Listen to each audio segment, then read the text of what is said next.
Добрый дзень. Сёння мы знаходзімся ў вёске Любонічы, 21 верасня. Бачыце, зараз лунае каршун над полем за нейкім палюе. А я вам пакажу новыя мясціны і новыя нават для мяне словы.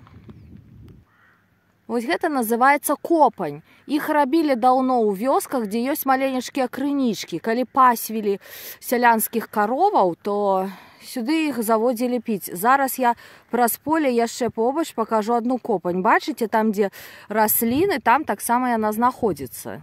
Справа вёска Уласавічы, а далей праз поле лес, які паваліла 40 гадоў таму. Зараз ён не павалены, зараз ён проста непралазны. Там, дзе рудага колеру дрэвы, дзеркачова балота. Яно так называецца, таму што раней таксама была копань, куды вадзілі паіць каровы. Пэўна, гэта гарчыца пасеяна. Паварочваем налева на Любонічы і відаць любоніцкая копань. Гэтая копань называецца ляхаўка, а першае, што я паказвала, машок. Ужо відаць удалечыні Сяргеевічы. А мы вяртаемся ў Любонічы, зараз пойдзем па Любоніцкай вуліцы, полюснай. Зараз я пасаджу мяту і пакажу вам яшчэ одно новае слово.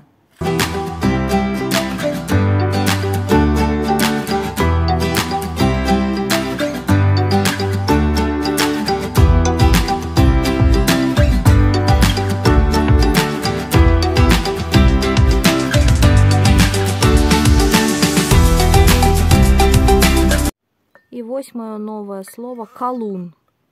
Адрозненне. Злева, што гэта? Сякера звычайная. Справа калун. Каб адкалоць трэба што? Дапамажы мне, не ведаю. Шырокае трэба, каб адсекчы, а вузкае, каб адкалоць. Мамачкі. А этим ты так не сделаешь. Гэта не калун. Калуном тоўстым раскалолі. Бервяно.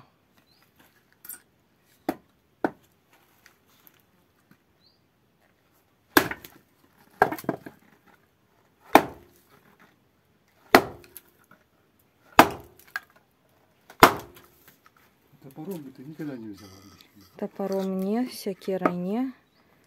Калуном так. Нават заўважце з сукам. Сук дуже цяжка секчы. І наогул гэта ўжо было не дровы, гэта як бярвенне ўжо было вялікае. Калун як лёгка з гэтым справіўся. Вось маё новае слово.